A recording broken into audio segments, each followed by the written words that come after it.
Labdien! Sveiciens! Čau, kakao! 5. Daktora Klauna viesistabas epizodē.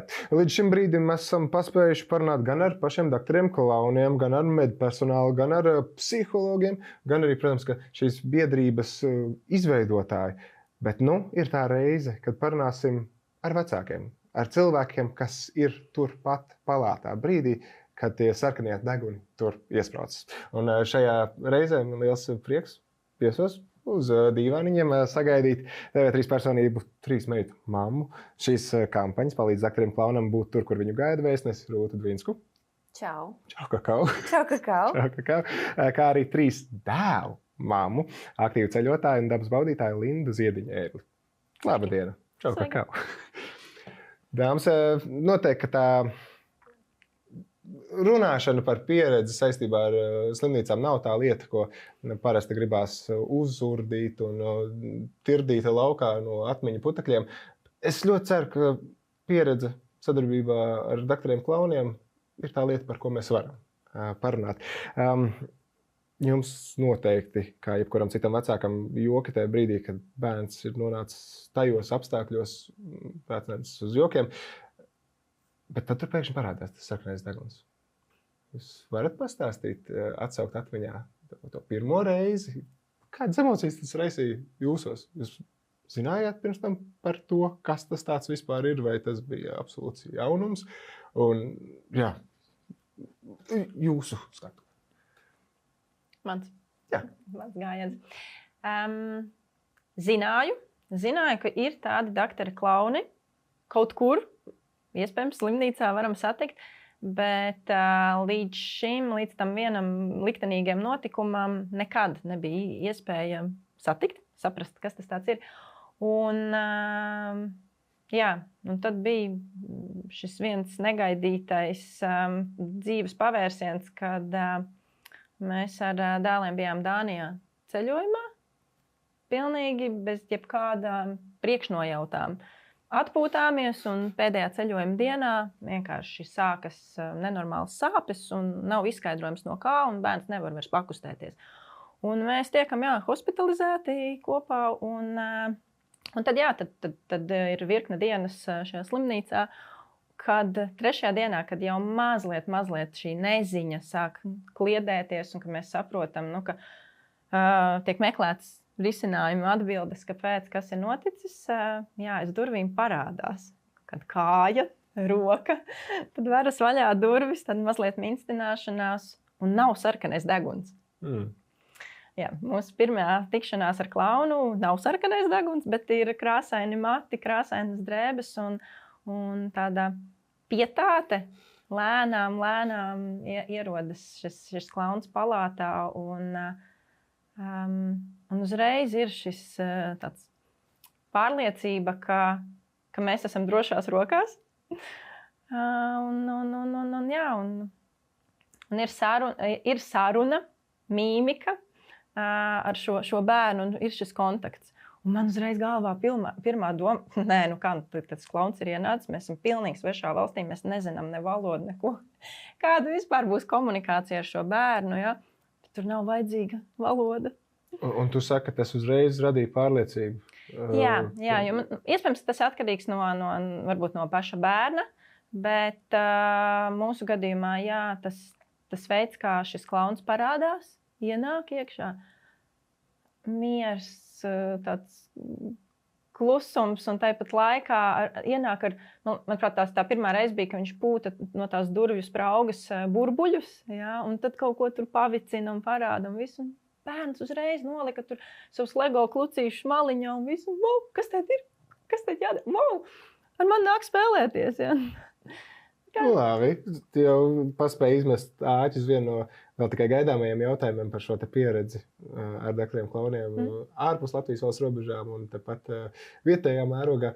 Līdz tam mēs vēl nonāksim, Rūt, par jūsu pirmo pieredzi. Jā, tu sacīji, ka tas nav brīdis un vieta, kur ir joki prātā. Mūsu gadījumā pirmo reizi, kad mēs satikāmies ar doktoru klaunu, tā bija reize, kad mēs slimnīcā atradāmies ilgstoši. Mēs tur dzīvojam mēnesi un līdz ar ko arī tev, kā vecākam, man šķiet, ka ne tikai šādās situācijās, bet vispār tādās situācijās, kas nav feinas, humors ir tas, kas kādreiz glābi. Un kaut kādā mirklī jau mēs arī mācējām savā starpā ar vīru kaut ko mazliet pat pajokot. Un ar māsiņām, kas bija ļoti, ļoti feini, jo tur mūsu gadījumā bija tāda absolūti traka epizode un nakts.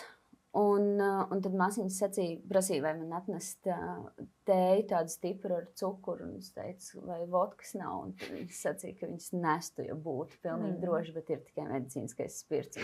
Ceturto reizi šodien jau jautāju. Jā, bet doktori klauni mūsu gadījumā parādījās vēlāk. Mēs bijām jau samērā ilgi tur, bet varbūt tas iemesls ir tas, ka mēs bijām sākotnēji infektoloģijas nodaļā, kur loģiski, un tur tieši kā reiz šķiet bija atvests bērniņš, kas tiešām ir jātur palātā, un tur tā pārvietošanās arī koridorī vispār nenotiek īsti, tur tikai medpersonāls ir, bet tai katrai palātiņai ir atsevišķa ieeja infektoloģijas nodaļā no ārpusītes, līdz ar ko tā kā mēs nebijām infekciozi, un tā mēs vienkārši nezinājām, kas ar mums notiek, tad pie mums varēja ienākt no tās ārpuses, un tā arī notika.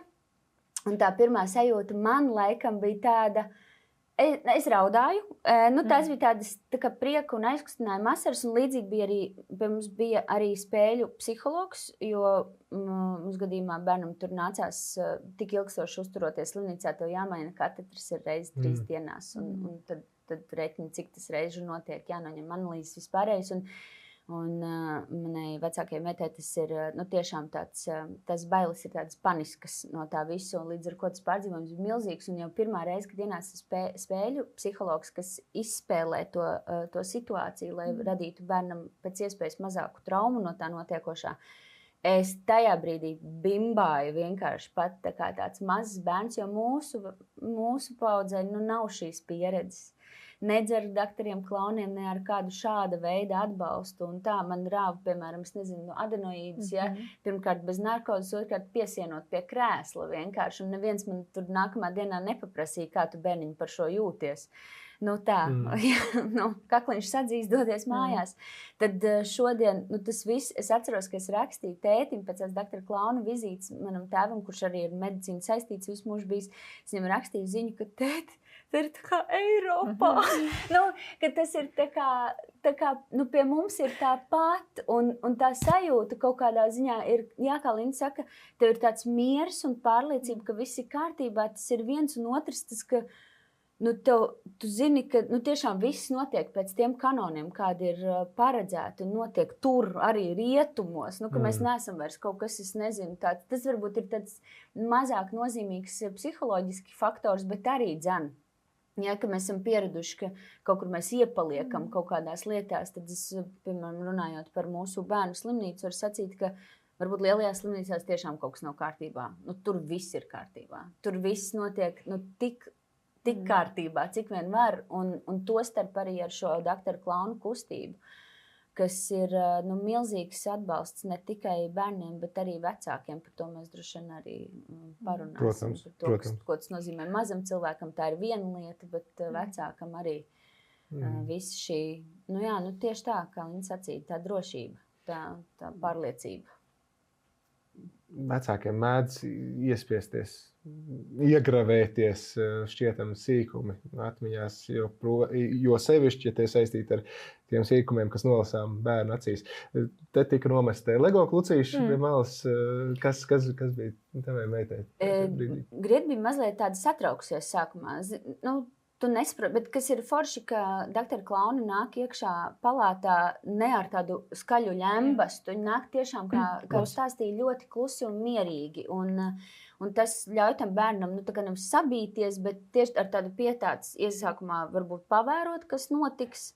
Un tad jau tu kā vecāks arī tajā visā procesā iesaisties un tā kā mazliet iedrošini un saki, kas tas tāds vispār ir. Jo es domāju, skaidrs, ka bērns droši vien zināja, kas ir klauns, bet vai mēs bijām bijuši tādā cirkā, kur ir tādi tipiski varbūt klauni, es tā nezinu, viņa bija vēl maza.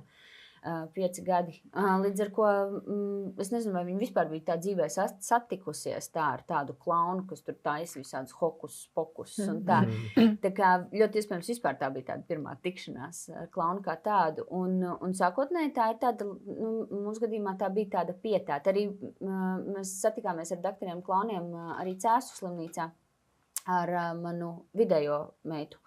Un viņa ir savukārt tāda vispār atvērtāka pret visu, ko pasaule sniedz. Un tad tur uzreiz redzēja tādu, varbūt, cik forši, un kas tad tagad notiek, un tā. Tad katrs bērniņš droši vien citādi, bet ļoti, ļoti novērtē to, ka doktori klauni to jūt. Viņi to jūt un saprot, un es nezinu, piemēram, kā ir palātās, kur, teiksim, vairāki bērni, varbūt tur var uztaisīt arī kaut kādu tādu ballīti. Un tā, mums gadījumā, zin kā, ja tu esi viens visu laiku tur dzīvojies ar vecāku kopā, tad tur tāds baigais miers un klusums, un visu laiku tā atmosfēra ir tāda, grūti aprakstīt un nenovēlu notestēt, bet, tur negribas, lai kāds nāk tur skaļi tauri pūšot. Tur gribas tieši tā ļoti mierīgi, tā ar pietāti pret bērnu, tā arī bija. Par atmosfēru. Tātad ir šī te pēkšņa, pārsteidzošā, cerams, ka prieku raisošā un uz mirkli to bēdu emociju atšķaidošā atmosfēra. Un doktors Klauns aiziet pēc tās spēles. Kā pamainās tā sajūta palātā pēc tam? Kā mainās komunikācija starp vecākiem un bērnu? Kā mainās varbūt bērna sajūta, noskaņojums, redzējums par to situāciju, kurā viņš ir nonācis? Manā gadījumā te varētu būt divi stāsti. Viens ir tas, kur slimnīcās sēžotajā palātā ienāca, paspēlējās, parādīja šos fokus-pokus trikus, iesaistīja mūs abus un deva man to atelpas brīdi. Līdz ar to es tiešām sapratu, ka es varu iziet ārā. Es varu iziet ārā un parādīt, izpaust savas emocijas, neredzot tam bērnam. Atgriežoties atpakaļ, Klauns atvadījās un mēs pārunājām ar bērnu. Viņš, protams, pirmais jautāja noteikti, kad būs vēl, vai nāks vēl, vai viņi teikt nāk katru dienu. Ka tās pirmās dienas bija tādas vairāk šī analīžu gatavošana, tur testēšana un visu, un ka nelaida šos klaunus, bet tad tās pēdējās dienas, un viņš saka, varbūt, ka nāks vēl, nezinu. Mēs noteikti pārunājām un bija tāds... Es teiktu, atslodzīte un tāds ļoti, ļoti pozitīvas emocijas. Otrā reizē, kad tas notika neatliekamajā uzņemšanas palātā un stacionēja mūs, es vispār biju izgājis ārā. Man māsiņas bija teikuši, mamīt, izej, atpūties, tev ir laiks jāpēd un visu. Un es saku, bet viņam tur katetru liks un vēl kaut ko nekas. Mēs atnāksim, māsiņas aizies visu. Un tajā laikā, kamēr es pusdienoju un biju šajā ārpus palātas, viss bija noticis. Bija katetra mainīta, bija analīze noņemts un bija bijis Klauns. Un es ienāku un mammu, tu zini, mums te man ienāca un mēs spēlējām un man vajadzēja tur inhalēt un elpot un ko tur. Un viņš man palīdzēja un visu. Un tad ir tās emocijas, tas prieks, ko tu redzi. Wow. Tas bija tāda, ka tev, man pat tagad ir zosāda, vienmēr tāda patīkami, ka es gribu teikt tieši pievienoties tam, mums ir kā Eiropā. Man ārs ir Es skatos, es ar tevi izstāju tātad. Es ļoti labi saprotu, tev sacīto. Katrs esot tur, nav laikam tāda minūte bez emocijām. Ne bērnam, ne vecākam. Tu visu laiku esi kaut kādā ārkārtīgi mainīgā emocijā. Ir nepārtrauktas kaut kādas pārbaudas. Katru reizi tā ir neziņa gan tev, gan bērnam. Jo mēs visi esam gājuši cauri. Es vispār biju bērns. Es biju paspējusi tur arī bērnībā gandrīz kādu dienu nosisties, mammai par prieku, bet es nebiju piedzīvojusi pati tādu īstenu slimnīcas pieredzi. Kaut kādas tur medicīniskas manipulācijas, bet ne jau šādā veidā. Ceļmalapa derēja, viss kārtībā. Jā. Sunītis sakoda vai piespieda. nedzied. Nu, tā, ja. Tā konzervu buņģi pie galvas. Jā, nu, un tad un līdz ar ko mums arī tā ir liela neziņa. Tev pasaka, jūs iesiet tur tagad uz ekohardiogramu, jūs iesiet tur tagad uz šo, uz to, uz vēl kaut ko, un tev visu laiku arī tā staigāšana tiem slimnīcas gaitiņiem, visu katru reizi tev ir jāmotivē tas bērns kaut kur doties. Mūsu gadījumā vēl tur ļoti, samērā daudz, viena pēc otras arī narkozes, tādas vispārējas un tā mošanās, un viss tas kopā, tas tāds, tu visu laiku esi tādā stīgā, tāds, tu nevari vispār izpūst to gaisu. Tad ir tik patīkami, ka kaut kas to emociju no tā satraukuma, tā saspīlējuma nomaina uz tādu arī ļoti, tā kā varbūt uzvilktu to, bet uz tādu pozitīvu.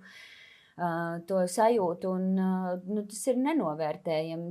Es vispār esmu vecāks, kurš arī, man liekas, par ģimenēs bieži vien tēvi ir tie, kur labāk spēlējās ar bērniem. Jums padodās tās lomas spēles. Katrā mājā droši vien citādi, mūsu mājā pilnīgi noteikti. Es nevaru, man ir ļoti grūti to darīt, un es neesmu tas, kas tur mēs varam likt kopā Lego, ja? bet lomu spēlīts nav mana lieta. Un līdz ar ko man arī kā vecākam, tev trūkst tajā brīdī resursi, tev ir jāprūpēs par to bērnu primāri. Protams, kā Linda saka, jāiziet kādā brīdī ārā, vienkārši varbūt izķerkties, vai es nezinu, kaut kur tev vajag ievilkt gaisu. Un vēl rast te mirklī kaut kādu resursu tam, lai tu tagad tur ar ķiņķēziņiem kaut ko tur sēdētu viņa gultā un darboties. Mēs ļoti daudz darbojamies ar origami un Lego un vispārējo, bet tas vienkārši tu vairs nevari. Un tad ir tas mirklis, kad kāds no tevis paņem šo, un tas ir tik daudz, jo doktors Klauns nevar aizvest bērnu uz kardiogramu vai uz magnētisko rezonanci, bet viņš var tajā brīdī paņemt šo no taviem pleciem, un tu vienkārši esi mūžam pateicīgs, un viss, Lai gan tas ir īs laiks, un viņi nevar tur uzkavēties stundām ilgi. Tās ir kaut kādas dažām minūtēm, varbūt, 10, 11. Jā. Bet tas iedod gan tam vecākam to enerģiju, varbūt, un tieši tā, vēl iedod tās idejas, varbūt tiešām mēs taču tagad varam papūst papīrīt salveti. Tieši tam dēļ. Mans nākamais jautājums ar prātā nāca par šo. Tu saki, tas ir īs laiks. Tieši tā, tās ir varbūt dažas minūtītes, varbūt 10 minūtītes.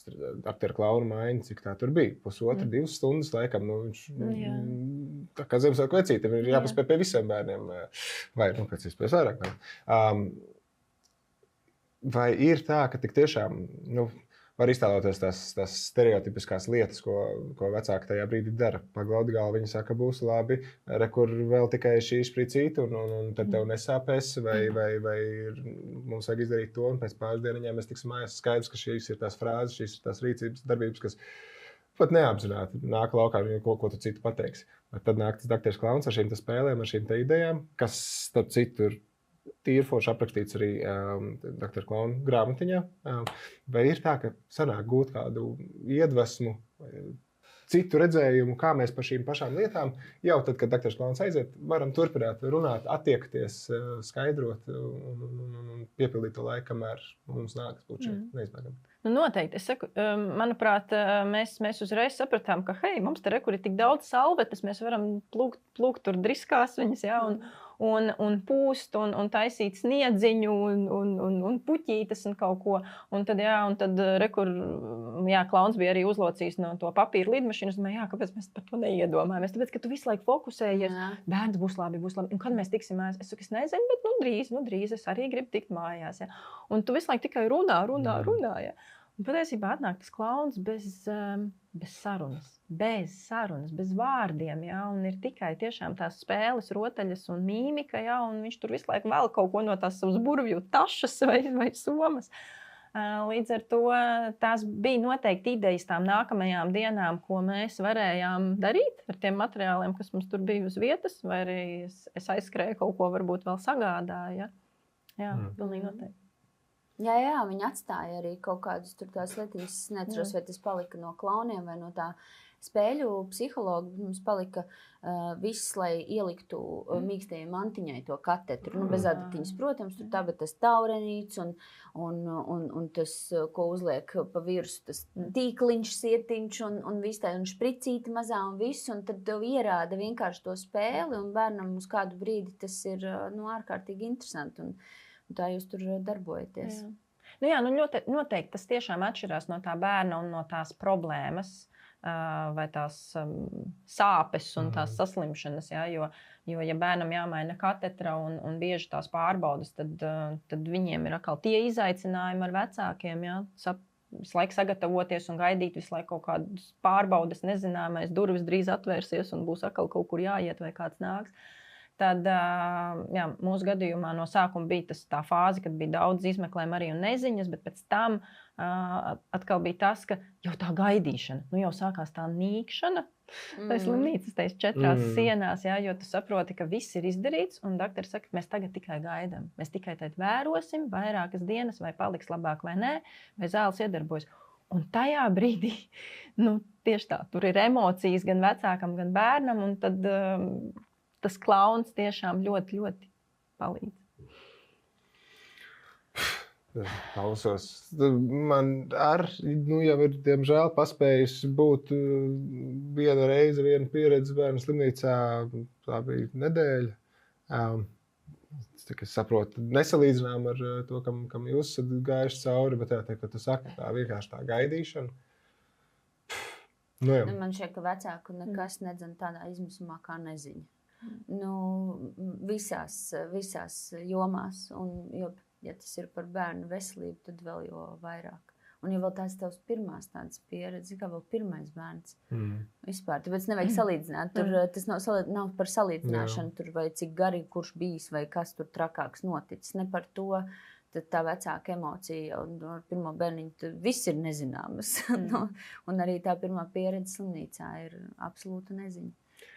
Tas, ko mēs varam mēģināt salīdzināt, varbūt tagad par to Dāriju Latviju, par Rīgu un par Cēsīnu.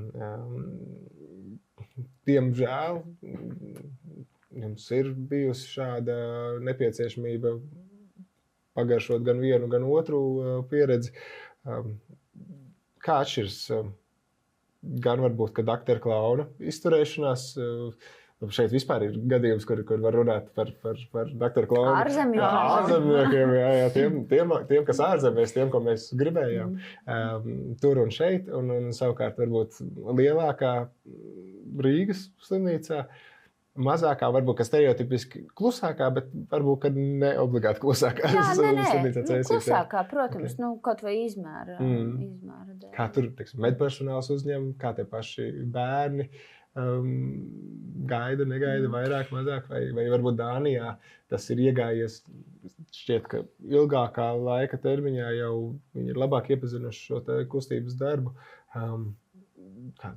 Kaut kāds nianses, par ko var pastāstīt? Ja par Dāniju, tad es neesmu interesējusies, cik ilgi viņiem ir šī programma, bet, protams, varēja redzēt, ka pat mēs nonācām reģionālā, diezgan nelielā slimnīcā, skaitījās pieaugušo slimnīca, bet viņiem bija šī bērnu nodaļa. Ja? Un tur bija gan pieejams dažādas aktivitātes un tāda rotaļu telpa. Un tas, un savukārt, ja jāsalīdzina klaunu pieredze Dānijā un klaunu pieredze šeit Latvijā, mums tā pirmā pieredze tieši sanāk ir Dānijā, jo mēs bijām dzirdējuši par šādu kustību, ka ir Latvijā, bet ar vecāko dēlu, lai arī bija sanācis paviesoties bērnu slimnīcā, nekad nav bijusi iespējas satikt. Un tad Dānijas un tas Latvijas gadījums, es teiktu, mūsu atmiņā ir palicis tas, ka Latvijā ir izteikti šie sarkanie deguni, un Dānijas klaunam nebija, bet vai tā ir vienmēr, to es nevaru apgalvot, iespējams, ka vienkārši konkrētiem tajā dienā aizmirstās. Tajā dienā aizmirstās, bet bija krāsaini mati. Un aktivitāšu tā soma. Par spēlēm, par darbošanos, man liekas, ka Dānijā ļoti tā mierīgi netraucēt. Tiešām viņš gan ienāca, gan visas tās spēles, un visu laiku bija ar to teatralizēto, tā, ka viņš pieskarā, viņš mēģināja saprast, kas tam bērnam kaiš. Ja, jo bērns guļ, ir kā pie sistēmas, ja, kustās rokas, kustās kājas, un tad viņš tur rādīja, au, tā kā kaut ko, tās visas mīmikas, grimases, ja, un tā. Un tad viņš noteica, puika parāda, ja, paceļ, vai tur, nezinu, segu roku, kā, un tad saprata. Un, jā, tur bija tāda noskaidrošana, un tad jau tā darbošanās, ja. Latvijā šīs reizes gan neatliekamajā palīdzībā, gan arī tad, kad mēs esam gājuši kaut kādā izmeklējuma mājā vai dienas stacionārā ilgāk un gaidot kaut kur rindās, ka vienkārši paiet garām tev tas klauns un tad tur paķēmojas un pēkšņi apsēžas rindā un sāk izklaidēt. Ja. Un, es teiktu, it kā līdzīgas savā ziņā šīs pieredzes, ja, bet laikam atšķirās no tā, vai tu esi uzgaidāmajā telpā vai tu esi tomēr palātā. Un tad ir kaut kā brīvāk. Un palātā vienkārši mēģināja arī iesaistīt mani, un mani palaida tai brīvsolī, kur kaut kur Latvijā, tai uzgaidāmā telpā un gaidot kaut kādus izmeklējumus. Es turpat vecāks klātesošs. Es domāju, ka tas, ko Linda saka, un arī es tūdaļ sacīšu, vedina domāt vienkārši par to, par to kapacitāti un iespējām vispār doktora klauna kustībai, jo mūsu pieredze tur salīdzinot Rīgu ar Cēsīm izpildījums ļoti, ļoti līdzīgi. Man šķiet, ka vai tad nav tā, ka tie paši Rīgas klauni brauc uz tiem reģioniem. Es nezinu, bet varbūt nav, es nezinu, varbūt es kļūdos. Katrā ziņā man likās, ka es pat seju esmu kaut kur jau redzējusi iepriekš, bet viņiem bija vairāk laika Cēsīs, jo, absolūti likumsakarīgi Cēsu slimnīcas bērnu nodaļa ir nesalīdzinām mazāka kā Rīgas bērnu slimnīca. Tāpēc viņi varēja ilgāk uzkavēties katrā palātā, un tur, protams, arī bērniņi bija mazāk, visas palātas varbūt nebija aizņemtas, un tā varēja veltīt vairāk laika.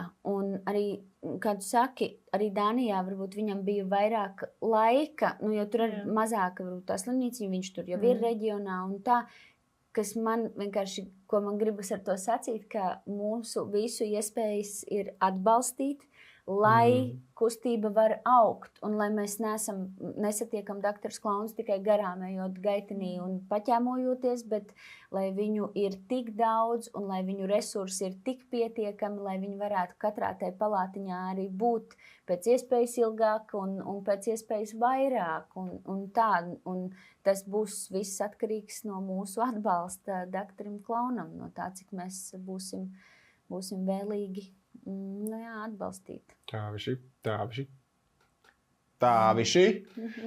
Niezgan mēli uzrunāt, pajautāt, varbūt kādi novērojumi, var arī pavisam īsti, par to sinerģiju Dānija, Latvija vai Rīga, Cēsis starp medicīnu un medicīnisko klaunādi, proti starp medpersonālu un klauniem par to, vai tās ir divas atsevišķi eksistējošas lietas, vai kaut kur jūs esat paspējuši novērot, ka doktori īstie saprot to doktoru pēdiņās neīsto vai neobligāto, visai tomēr obligāto nozīmi tajā atlapšanas procesā?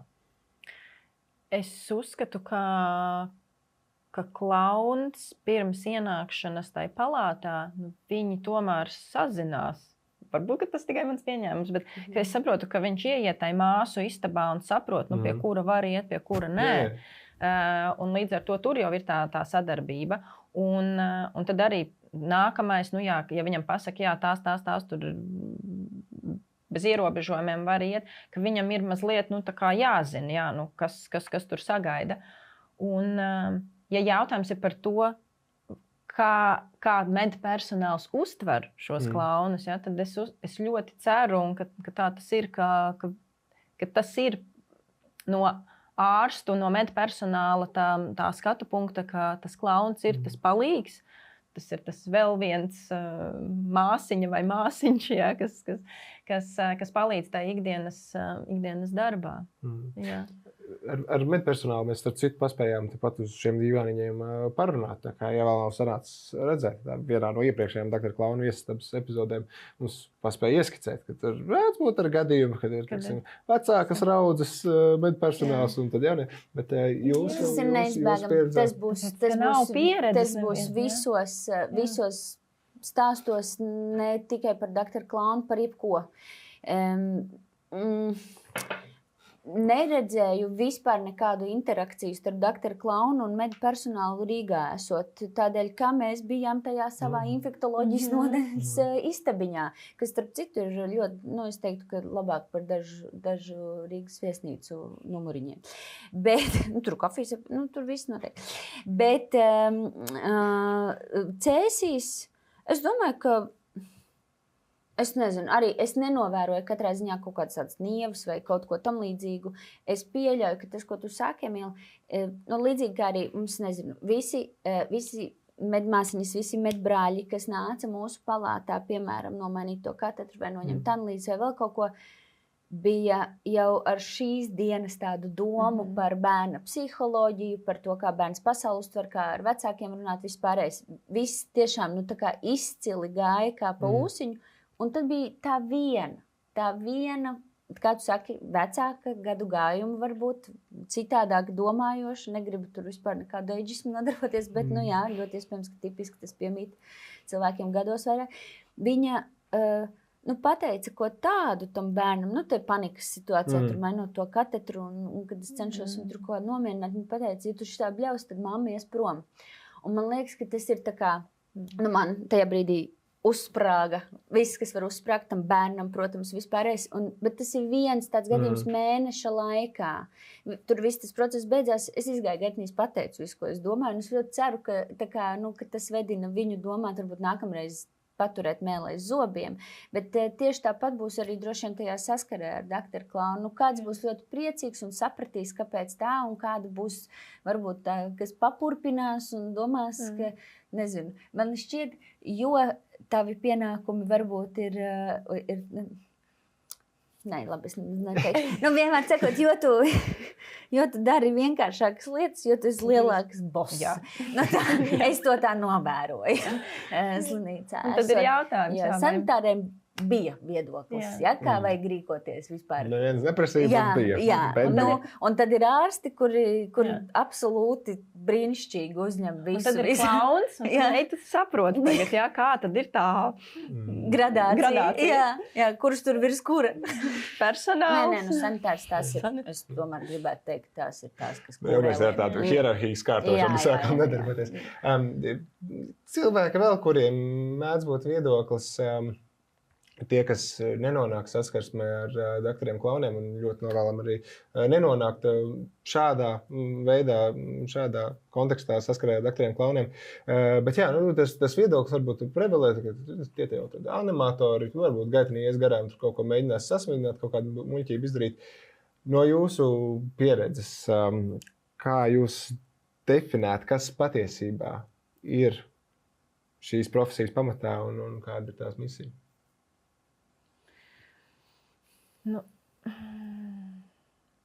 Tas ir izglītots, empātisks šis animators tomēr ar daļu medicīnas vai zināšanām vai šo medicīnas zināšanām. Jo vienkārši teātra vai stand-up komiķis noteikti nespējas atrast šo komunikāciju vai pat šo neverbālo komunikāciju un dibināt šīs attiecības tai spēles un rotaļu laikā. Jo, ja tas bērns ir izmisis un ja tas vecāks tur arī ir ar 1001 jautājumu, un ja tev vienkārši ienāk komiķis, kurš grib kaut kādu ludziņu nolasīt vai iesaistīt spēlē, es domāju, ka nē, tas ir tāds prasmju un emociju kopums, ko šis cilvēks prot. Un arī kaut kādā brīdī noteikti talants viņiem, Jo es, piemēram, lai cik es mācītos vai vēl kaut kā, es domāju, ka manī vienkārši nav kaut kāda tā failiņa, kas man ļautu šādu darbiņu veikt. Paplašinājumu paka. Jā, tieši tā, kaut kādas tās pievienotās vērtības tur, varbūt es esmu aplam iedomājusies, nezinu, bet man kaut kā tāda sajūta. Un ja arī kāds domā, ka tas ir animators, lai jau domā, tad lai padomā arī par to, cik ārkārtīgi svarīgi mūsu psihoemocionālais stāvoklis mūsu atlapšanā ir. Un tur ir ļoti būtiska loma arī tam, cik daudz prieka tu gūsti un kā vispār tu par sevi un tajā brīdī jūties. Es domāju par bērnu, piemēram. To visi pateiks tāpat, kā visi ārsti saka, ka nekas neārstē labāk par māju vai māju sienām, vai ne? Tāpēc visiem ir mērķis pēc iespējas ātrāk to bērnu dabūt mājās no slimnīcas, bet tajā pašā brīdī būt pilnīgi drošiem, ka viņš var doties mājās. Tieši tāpat arī šis ir ārkārtīgi svarīgs kaut kāds prieks un tas, kā tas bērns jūtas, ja viņš visu laiku ir ārkārtīgi nomākts. Un tā, tas ļoti, ļoti ietekmē arī ārstēšanas gaitu. Un tieši tas pats attiec uz vecāku.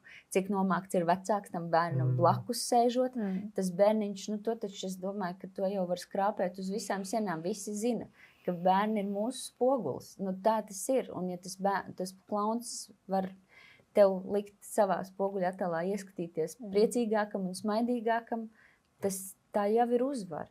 Vai pakasīt nost to nokārušos lūpu kaktiņu. Brūt. Linda, uz šīs nots noslēgsim šo sarunu. Paldies, ka ļāvāties. Paldies, ka pakratījāt sirdi. Paldies arī par tām asarām. Jo tas nozīmē, ka tās ir patiesas emocijas, ka patiesi rūp, un kas tad vēl šai pasaulē mums var rūpēt vairāk kā mūsu bērni. 3 dēliņiem, 3 meitiņām. Veselību. Un viss pārējais būs. To jau tāds ierakst. Tas, ko es saklausīju, un ļoti ceru, ka arī skatītāji, klausītāji saklausīja, ir, ka, lai arī kampaņas materiālos tur it kā ir tas klauns kopā ar bērnu, bet kampaņas lozungā ir palīdz zakriem klaunam būt tur, kur viņu gaida, un viņu gaida ne tikai tas bērns, kā mēs dzirdējām, viņu gaida arī vecāki, un viņš ir nepieciešams vecākiem, viņu gaida medpersonāls, un viņš ir nepieciešams medpersonālam. Tā bija viena lieta, ko es dzirdēju, un otra lieta, ko es dzirdēju, un atkal ļoti ceru, ka dzirdēju arī tai pusē par šo te iedrošinājumu, nekautrēties, nebaidīties no tā kontakta, no tās kājas, tajās durvīs, no tā deguna, jo kaut kas ārkārtīgi maģisks tajā ir. Un tajā brīdī, kad šķietam viss iet jau pa grunti, tad iespējams, ka tieši tas gura pieskāriens ir tas, kas vajadzīgs, lai to trajektoriju pamainītu. Paldies jums! Paldies! Un paldies visiem, kas tai pusē skatījās, klausījās šo te 5. Dakteru Klaunu viesistabas epizodi. Līdz nākamajai reizei!